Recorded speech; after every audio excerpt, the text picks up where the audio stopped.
Alhamdulillahi wassalatu wassalamu ala rasulillah wa ala alihi wa ashabihi ajma'in. Amma ba'd. Assalamualaikum warahmatullahi wabarakatuh.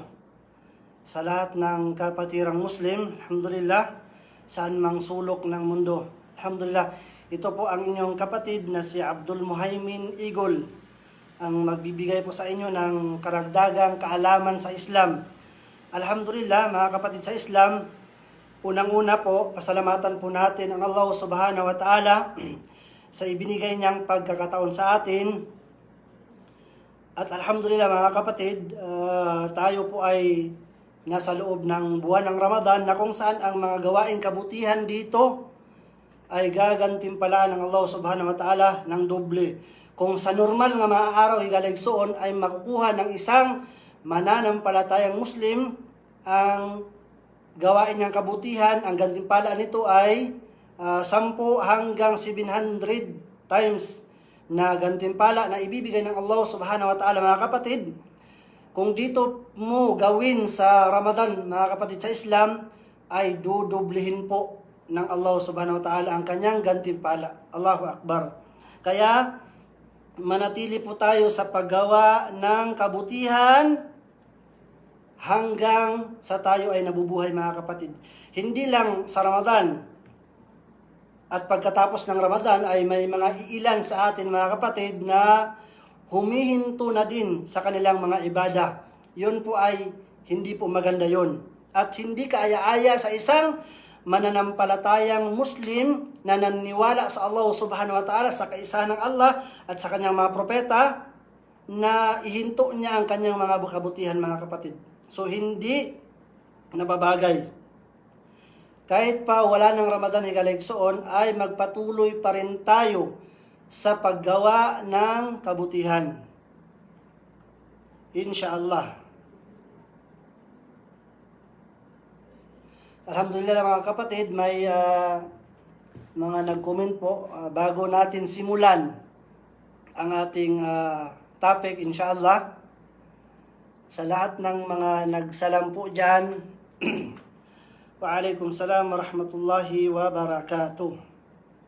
So mga kapatid sa Islam, ang magiging paksa po natin sa live na ito, ang pananatili sa pagsamba sa Allah subhanahu wa ta'ala. Ang pagiging ipanatili natin na tayo ay nagsasamba sa Allah, gumagawa ng kabutihan, at kasama doon ang pagiging ikhlas, pagiging dalisay. Dalisayin natin ang ating intensyon upang sa ganun ay tanggapin ng Allah subhanahu wa ta'ala ang mga mabubuti nating gawa. Mga kapatid sa Islam,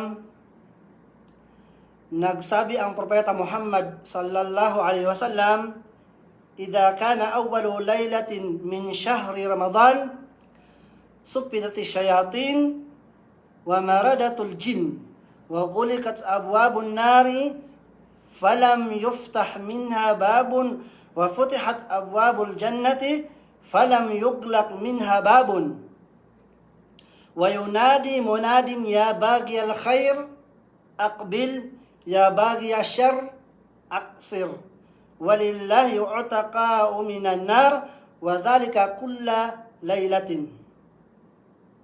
Mga kapatid sa Islam, isang napakagandang hadith po ito na sinabi ng propeta Muhammad sallallahu alaihi wasallam itong buwan sa Ramadan. Isa din ito sa kabutihan na igagawad ng Allah subhanahu wa ta'ala sa atin mga kapatid, sa mga taong nag-aayuno. Sinabi ng propeta sallallahu alaihi wasallam, kapag sa unang gabi ng buwan ng Ramadan ay binubuksan ang mga pintuan ng paraiso. Allahu Akbar. Binubuksan ng Allah subhanahu wa ta'ala sa unang gabi ng buwan ng Ramadan mga kapatid, at isinasara ang mga pintuan ng impyerno at ginagapos ang mga syaitan. Allahu Akbar. At mananawagan ang isang manawagan, o ikaw na nagnanais, na naglalayo ng kabutihan, akbil, lumapit ka. ipagpatuloy mo, Allahu Akbar, o at ikaw na nagnanais ng kasamaan, huminto ka. Sapagkat may mga taong pinalaya ng Allah subhanahu wa ta'ala mula sa impyerno at nangyayari ito gabi-gabi. Ito ay nangyayari sa buwan ng Ramadan, mga kapatid, sa pananampalatayang Islam. Ito ay ilan lamang sa kabutihang loob ng Allah subhanahu wa ta'ala, mga kapatid. Bubuksan niya ang paraiso at sasarado ang pintuan ng impyerno, mga kapatid. At doon, at sa buwan na ito, mga kapatid, sa Islam, nakagapos ang mga syaitan, ang mga demonyo. Allahu Akbar. At manawagan o kayong mga nagnanais, naglalayo ng kabutihan, akbil. Hali kayo, pagpatuloy nyo ang inyong mga gawain. Mga kapatid, sa Islam, nakita natin dito sa hadith na ang kagandahang loob ng Allah subhanahu wa ta'ala ay binibigay niya sa mga mananampalatayang Muslim, tunay na may takot sa Allah subhanahu wa ta'ala. Binibigay niya sa atin ang kanyang kagandahang loob, lalong-lalo na, mga kapatid, sa buwan na ito. Ang mabiyayang buwan, ang Ramadan, mga kapatid, sa Islam. Allahu Akbar. At ang tunay na pakikibaka sa mga sarili na gawin sa panahon na hindi Ramadan, ang mga ginawa sa panahon ng Ramadan ay napakahirap. Dahil ang mga dahilan na tulad ng mayroon sa Ramadan ay wala sa ibang mga buwan, mga kapatid. Kaya pagsikapan po natin, panatilihin po natin na tayo ay sumasamba, humihingi ng tawad, gumagawa ng kabutihan sa Allah subhanahu wa ta'ala, para kay Allah subhanahu wa ta'ala. Maging manatili po tayo sa paggawa nito hanggang sa abutan po tayo ng kabutihan. So, ang paggawa ng kabutihan, ang pagsamba, ang mga ibadah, mga kapatid sa Islam, ay tuloy-tuloy po ito. Kahit wala ng Ramadan, tuloy-tuloy po ito at hindi po natin ito putulin, mga kapatid, hanggang sa abutan po tayo ng kamatayan, mga kapatid sa Islam, at hanggang sa tayo ay kunin na ng Allah subhanahu wa ta'ala. Kinakailangan, kung kunin man tayo ng Allah subhanahu wa ta'ala, tayo ay nasa katayuan sa Islam. Tayo ay gumagawa ng kabutihan, mga kapatid. Sinabi ng Allah subhanahu wa ta'ala, Ya ayyuhalladhina amanu taqullaha haqqa tuqatih wa la tamutunna illa wa antum muslimun. O kayong mga mananampalataya, katakutan ninyo ang Allah subhanahu wa ta'ala ng tunay na pagkatakot.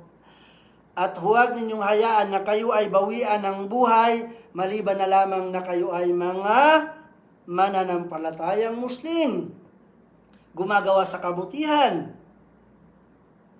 Kaya, mga kapatid sa Islam, may mga taong dumarating lang ang kanilang takot sa buwan na ito, sa buwan ng Ramadan, at pagkatapos ay hindi na. Iniwan na nila ang kanilang mga obligasyon na kung saan yun ang utos sa kanila ng Allah subhanahu wa ta'ala. So, nawala na ang kanilang takwa. So, hindi ganun, mga kapatid. Kinakailangan patuloy po tayo sa pagsamba sa Allah subhanahu wa ta'ala, paggawa ng mga kabutihan hanggang sa abutan tayo ng kamatayan. Huwag po natin hayaan na tayo ay bawian ng buhay, maliban na lamang na tayo ay nasa katayuan ng Islam, gumagawa ng kabutihan, sumasamba kay Allah subhanahu wa ta'ala. So, kinakailangan idalangin natin kay Allah subhanahu wa ta'ala na Kanya tayong kaawaan at nawa ay tanggapin niya ang ating mga ibada, ang ating mga pagsisikap sa buwan na ito, sa buwan ng Ramadan, mga kapatid. Allahumma amin. Kaya, mga kapatid sa Islam, sinabi pa ng Allah subhanahu wa ta'ala, wa'bud rabbaka hatta ya'tiyakal yakin. Sambahin mo ang iyong Rabb ang Panginoon ng sanlibutan. Ang siyang naglalang sa atin, ang siyang nagbigay sa atin ng mga sustento, mga biyaya, mga gantimpala. Sambahin po natin siya, ang ating Panginoon, hanggang sa abutan po tayo ng kamatayan, mga kapatid. Sa aya na ito, mga kapatid, na binanggit ng Allah subhanahu wa ta'ala, wa'bud rabbaka hatta ya'tiyakal yaqin, ay kinakailangan po continuous, patuloy po ang ating pagsamba kay Allah subhanahu wa ta'ala hanggang sa abutan tayo ng katiyakan, ito yung kamatayan. Lahat ng tao, mga kapatid, daraan dito itong kamatayan. Wala pong exempted sa atin. Kaya nga, kung ikaw ay binawian ng Allah subhanahu wa ta'ala na wala sa Islam, ikaw ay lugi, ikaw ay mapasama sa mga taong talunan pagdating ng araw ng paghukom, mga kapatid. Subhanallah. Yan ay kalugian. Kaya nga, nagbabala ang mga propeta. Ang propeta Muhammad sallallahu alaihi wasallam sa atin na gumawa tayo ng kabutihan, patuloy tayo sa paggawa ng kabutihan. Dahil hindi natin alam kung anong kalagayan tayo bawian ng buhay, mga kapatid. Gumagawa ba tayo ng kabutihan o gumagawa ba tayo ng kasamaan sa kalagayan na yun? Ang tanging nakakaalam lang, mga kapatid, ang Allah subhanahu wa ta'ala. Siya lang ang nakakaalam kung anong kalagayan niya tayo kukunin, mga kapatid. At hindi natin alam kung anong mga biyaya ang dumarating sa atin. Sa sinabi ng Allah subhanahu wa ta'ala, sa banal na Quran, sa pinakamalapit na itong kahulugan, walang sino man ang nakakaalam kung anong biyaya ang matatanggap natin bukas. Wa ma tadri nafsum bi ayyi ardin tamut, at walang sino man ang nakakaalam kung saan mang lupalop tayo babawian ng buhay, mga kapatid. Hindi po natin alam yan. Ang tanging nakakaalam ang Allah subhanahu wa ta'ala. Kaya nga, ang nararapat po sa atin ay ipatuloy po natin ang mga pagsamba, mga kabutihan dito sa Ramadan o maging sa wala ng Ramadan, mga kapatid, sa Islam. So ipagpatuloy po natin yan. Sinabi ni Imam Hasan al-Basri rahimahullah, Inna Allah lam yaj'al li'amal al-mu'min ajala dunal maut. Tunay na ang Allah subhanahu wa ta'ala ay walang itinuturing para sa gawain ng mananampalataya na hangganan maliban sa kamatayan. Subhanallah. Kaya, mga kapatid, patuloy po tayo sa paggawa ng mga kabutihan at hilingin din natin sa Allah subhanahu wa ta'ala na patatagin niya tayo sa kanyang din, sa kanyang pananampalataya, sa kanyang relihiyon, na kung saan ibinigay niya sa atin. Mapalad po tayo, mga kapatid. Wallahi al-adim, tayo ay mapalad, mga kapatid. Sa Islam, binigay niya ang ating pananampalataya na siya mismo ang Rabbul Alamin, ang Allah subhanahu wa ta'ala, ang siya nagbigay sa atin nito, mga kapatid. Kaya pangalagaan natin, ang hinihiling lang ng Allah subhanahu wa ta'ala, magpasalamat tayo sa Kanya at sambahin natin siya at huwag natin siyang ipagtambal, mga kapatid. Yun. Yun ang karapatan ng Allah subhanahu wa ta'ala sa atin, mga kapatid.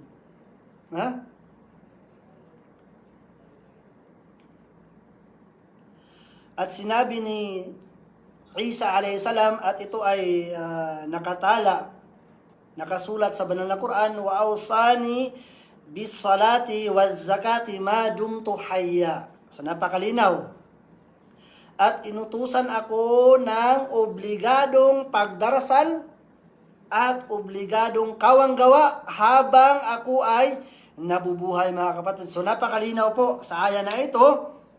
Inutusan, maging ang mga sugo, mensahero ng Allah subhanahu wa ta'ala, inutusan ng Allah subhanahu wa ta'ala, inutusan sila sa mga obligadong pagdarasal, mga kapatid. Dahil ito lang yung koneksyon natin Sa mga alipin ng Allah at sa kanyang Panginoon. Yan lang yung paraan upang makausap natin ang Allah subhanahu wa ta'ala, upang malinis natin ang ating mga katawan at ang ating roh, ang ating mga kaluluwa sa pamamagitan nito, mga kapatid. Utahiru badani bisalah, di ba? So, linisan po natin sa pagsamba natin kay Allah subhanahu wa ta'ala, mga kapatid. So, ang pagdarasal, ang mga obligadong pagdarasal at obligadong kawanggawa ay patuloy po natin itong gagawin, mga kapatid, habang tayo ay nabubuhay. Kung ang mga propeta ay inutusan nito, maging tayo din, mga kapatid. Especially itong kawanggawa. Sa mga binigyan ng Allah subhanahu wa ta'ala ng karangyaan sa buhay, ay kinakailangan po nilang ibigay ito sa mga nangangailangan. Ba? Sa mga nangangailangan po nila ibigay ito, itong kawanggawa. Kung ang kanilang kayamanan ay umabot na din sa nisab. So kinakailangan lang ipalabas, mga kapatid, at mas mainam na dito nila ipalabas, ibigay sa buwan ng Ramadan. Dobling gantimpala ang kanilang makukuha, mga kapatid, sa Islam. At sinalaysay din na hadith ni Sufyan bin Abdullah radhiyallahu an, kanyang sinabi, "Qultu ya Rasulullah, qul li fil Islam qawlan la as'ala anhu ahadan ba'dak." Qala qul amantu billah fastaqim. Sinalaysay ni Sufyan bin Abdullah radhiyallahu an, na kanyang sinabi sa sugo ng Allah, "Ya Rasulullah, o sugo ng Allah, sabihin mo sa akin ang mga bagay sa Islam na wala akong mapagtatanungan iba maliban sa iyo." Allahu Akbar. Ito ay sinabi ni Sufyan bin Abdullah. So makikita natin ang mga sahaba, ang mga kasamahan ng Propeta Muhammad sallallahu alaihi wasallam, na sila ay napaka-pursigido, yung iniingatan nila ang kaalaman, mga kapatid, yung pinapangalagaan nila.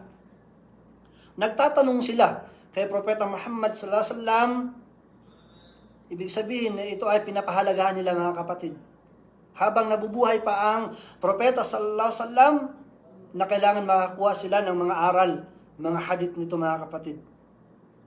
So kanyang sinabi, na sabihin mo sa akin ang mga bagay sa Islam na wala akong mapagtanungan iba maliban sa iyo. Sinabi ng Propeta sallallahu alaihi wasallam, sabihin mo ako'y naniniwala sa Allah at pagkatapos ay magiging matuwid. At ituwid mo ang iyong sarili. Matapos kang naniwala kay Allah subhanahu wa ta'ala sa kanyang mga ayat, sa kanyang mga tanda, sa kanyang kaisahan, sa kanyang pagka-Diyos, sa kanyang mga sifat, sa kanyang mga katangian, at sa kanyang kakayahan, at sa kanya lamang tayo magbabalik. Lahat ng yan ay pinaniwalaan natin. Naniwala tayo sa qadar. At itong 6 na paniniwala, mga kapatid. Naniwala tayo sa Allah, sa kanyang mga anghel, sa kanyang mga sugo, at sa kanyang mga kapayagan, at sa kanyang sa araw ng paghukom, na may paraiso at may impyerno, at mayroong 6, itong qadar. Naniniwala tayo nito, mga kapatid, sa Islam, nang yakinan yung tunay na tayo ay naniniwala dito, mga kapatid. At pagkatapos, ituwid natin ang ating mga sarili. Magiging matuwid, mga kapatid. Sa pamamaraan ng Propeta Muhammad sallallahu alaihi wasallam. Sinabi ng mga ulama, ang pagiging matuwid ay ang mananatili sa pagsunod sa Allah subhanahu wa ta'ala. Mananatiling pagsunod sa Allah subhanahu wa ta'ala, mga kapatid. Yan ang sinabi ng ating mga ulama. Kabilang din sa mga pagsuway ang pagputol sa ugnayan nila sa mga masjid. Allahu Akbar. pagkukulang sa salatul jama'a, pag-iwan sa pagbabasa ng Quran na siyang binabasa nila tuwing Ramadan, at pagkahumalin sa mga palabas ng telebisyon na kung saan ay ipinapakita rito ang mga palabas na walang kwenta at pakinabang at mga nakababaliw na musika at ang mga hubad at malalaswang larawan. Subhanallah. So kinakailangan mga kapatid sa Islam, no? Iwasan po natin ang mga bagay na ito na kung saan ito yung makaputol o makapagpigil o makabawas ng mga gantimpala po sa atin. So kinakailangan po natin itong iwasan itong mga bagay na ito, itong pagputol natin sa ugnayan natin sa masjid. Ang isang mananampalatayang Muslim, kinakailangan kasama siya sa jamaah, sa masjid. Ang kanyang puso ay muallak, yung may koneksyon sa masjid. At alam nyo ba mga kapatid sa Islam, isa din yan sa pasisilungin ng Allah subhanahu wa ta'ala sa kabilang buhay, na kung saan walang lilim, maliban lang sa lilim ng Allah subhanahu wa ta'ala, itong tao, ang kanyang puso ay nakakonektado palagi sa masjid. Kapag makapunta siya sa ibang lugar, ang hinahanap niya sa kanyang puso, saan po dito ang masjid, ang bahay ng Allah subhanahu wa ta'ala. Saan po dito ang musalla. Yun po ang palagi niyang hinahanap.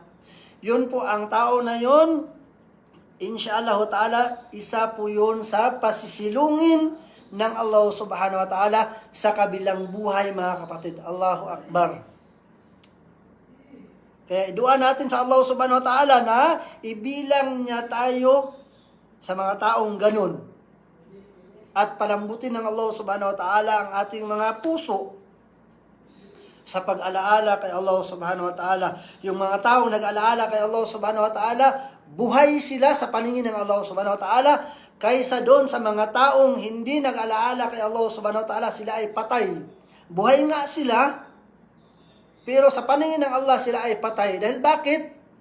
Patay ang kanilang puso sa pag-alaala kay Allah subhanahu wa ta'ala. Kaya mga kapatid, huwag po ganun. Dahil hindi po yun kaaya-aya kay Allah subhanahu wa ta'ala. At mga kapatid sa Islam, itong mga voluntaryong mga ibada dito sa loob ng Ramadan, itong mga voluntaryong pagsamba ay gawin po natin. Tulad ng sinabi natin kanina na idudoble po ng Allah subhanahu wa ta'ala ang mga gawain pagsamba dito sa Ramadan. Idudoble po ito ng Allah subhanahu wa ta'ala. Diba? Itong mga voluntaryo, itong 2 rak'a sa Salatul Fajr, na alam natin ang ibibigay ng Allah subhanahu wa ta'ala ang khairum minad dunya wa fiha, ay pinakamainam, mas mainam pa daw sa mundo at sa mga nilalaman nito. 2 rak'a lang sa Salatul Fajr. Sunnah ng Salatul Fajr mga kapatid. 2 rak'a. Kung yan ay gawin mo dito sa Ramadan mga kapatid, wallahi al-adim, hindi mo alam kung gaano kalaki ang ibibigay na gantimpala ng Allah subhanahu wa ta'ala. Dahil ang tanging magbibigay ng gantimpala sa taong nagpuasa, nag-ayuno sa Ramadan mga kapatid, ay ang Allah subhanahu wa ta'ala. Illa siyam, fa innahu li wa ana ajzi bih.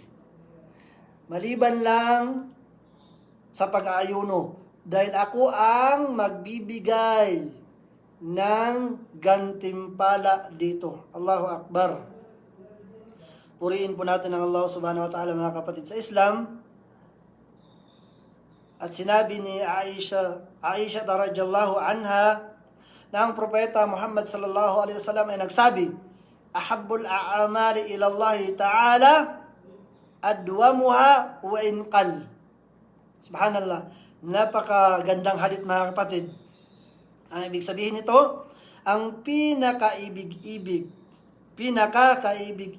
na gawain para sa Allah subhanahu wa ta'ala ay mga gawaing tuloy-tuloy, mga palagyan, at kahit na ito ay kakaunti lamang. Subhanallah. Mga kapatid sa Islam, kaunti, kahit konti yan, ay palalakihin ng Allah subhanahu wa ta'ala. Di ba? So, kunting gawain mo na kabutihan, pagsamba kay Allah subhanahu wa ta'ala, at sinamahan mo yan ng ikhlas, palalakihin yan ng Allah subhanahu wa ta'ala. Lalong-lalo na dito sa Ramadan, mga kapatid. Allahu Akbar. Kaya nga, kahit kakaunti yan na gawain, at ikaw ay nagpapatuloy dito, mga kapatid, malaki yan para sa Allah subhanahu wa ta'ala. Yung pagtanggal ng mga sagabal, nakakapinsala sa daan, pagtanggal nun, mga bato, mga tinik, o ano pa man dyan, mga basura, lahat ng ganyan, lahat ng yan, mga kapatid, ay may gantimpala ka. Kahit sa paningin mo ay kunti lang yan, at tuloy-tuloy mong ginagawa, may gantimpala ka sa Allah subhanahu wa ta'ala. Yan ay pinakaibig-ibig, pinakamamahal ng Allah subhanahu wa ta'ala. Yang bagay na yan, mga kapatid. Kaya, huwag mong isipin sa iyong sarili na ito ay ano lang ito. Napakasimple lang. Huwag, mga kapatid. Dahil malaki na yan sa Allah subhanahu wa ta'ala.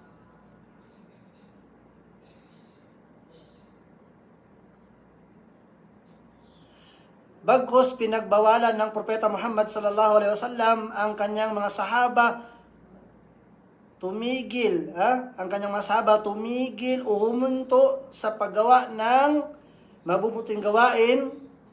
Isinalaysay ito ni Abdullah bin Amir bin Al-As radhiyallahu anhuma na ang Propeta Muhammad sallallahu alaihi wasallam ay nagsabi,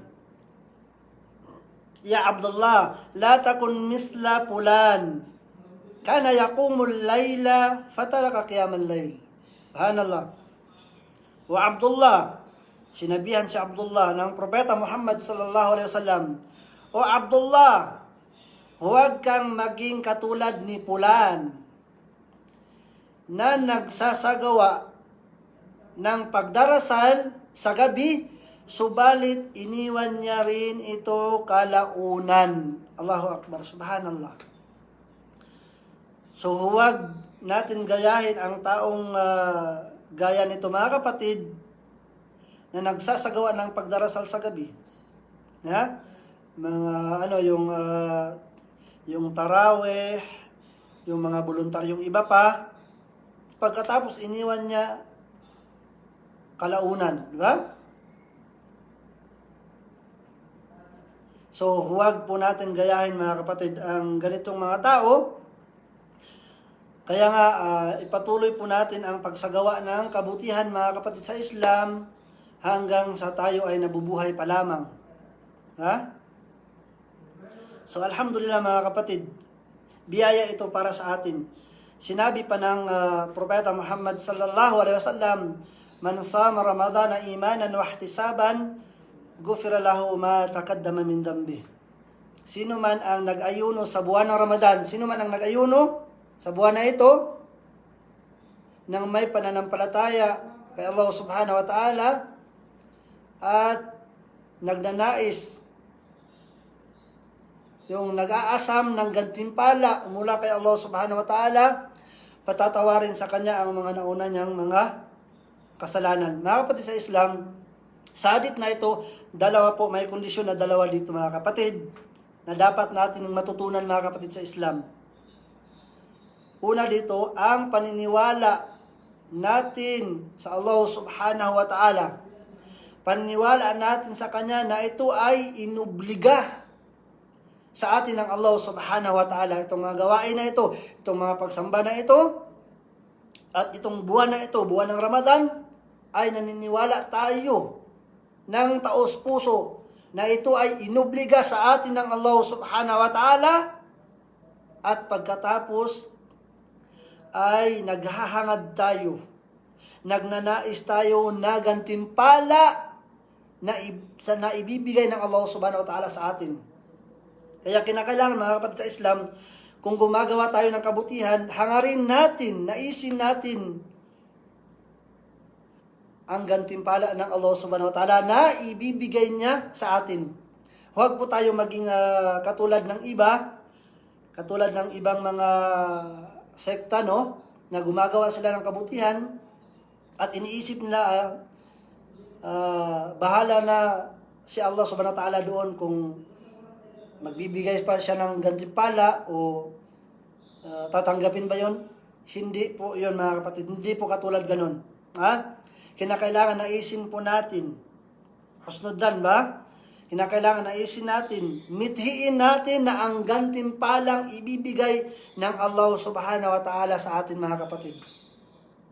Yun po ang pinakamaina, mga kapatid. Dahil patatawarin ng Allah subhanahu wa ta'ala ang mga nauna nating mga kasalanan. Sinabi ng ating mga ulama, mayroong mga nagsabi na lahat daw ng mga kasalanan ay papatawarin dito, mga kapatid.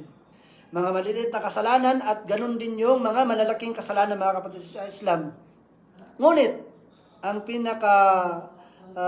pangkalahatan, mga kapatid, ay yung mga maliliit lamang na mga kasalanan ang pinapatawad dito, mga kapatid sa Islam.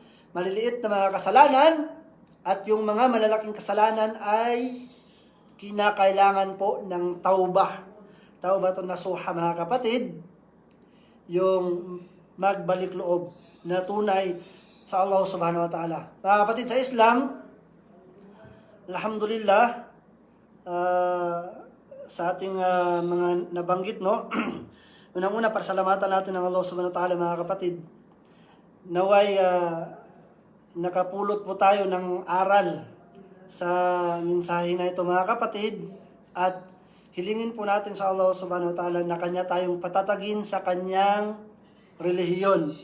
At palagiin po natin sa ating mga dua, mga kapatid sa Islam, ang dua na kung saan pinaparami ito ng Propeta Muhammad sallallahu alaihi wasallam nung siya ay nabubuhay pa. Pinaparami niya ito. Ano ito? Ang pagsasabi niya sa kanyang dua, Allahumma ya muqallibal qulub, thabbit qalbi ala dinik. O ikaw na may tangan sa aming mga puso, gawin mo po ang aking puso o patatagin mo po ang aking puso sa iyong din, sa iyong relihiyon. Kaya, mga kapatid sa Islam, kung nakikita mo sa iyong sarili na unti-unti ka nang lumihis, palagi ka nang late sa pagdarasal, hindi ka na nakasama sa mga jamaah, sa masjid, at bihira ka na lang nagbabasa ng Quran, at hindi ka na din nakikinig sa mga nasiha, yan, mga kapatid, ay magdua ka na sa Allah subhanahu wa ta'ala. Yan ay musiba sa iyo. Subhanallah. Yan ay pagsubok sa iyo, mga kapatid. Subhanallah. Ang pinakamalaking pagsubok ng isang alipin, ang pinakamalaking pagsubok na ibibigay ng Allah subhanahu wa ta'ala sa isang alipin ay ang subukan siya sa kanyang pananampalataya. Subukan siya sa kanyang pananampalataya, maging late na siya, hindi na siya magsala, hindi na siya magsasala ng mga sunnat o ano pa man dyan. Musiba yan sa iyo, mga kapatid. Malaking pagsubok yan. Kaya hilingin natin sa Allah subhanahu wa ta'ala na Kanya tayong patatagin sa Kanyang relihiyon at sa pagsunod sa Kanya. So, naway napulutan natin ng kunting aral ang mensahe natin, mga kapatid sa Islam. Hanggang dito na lamang po. Barakallahu fikum. Assalamu alaikum warahmatullahi wabarakatuh.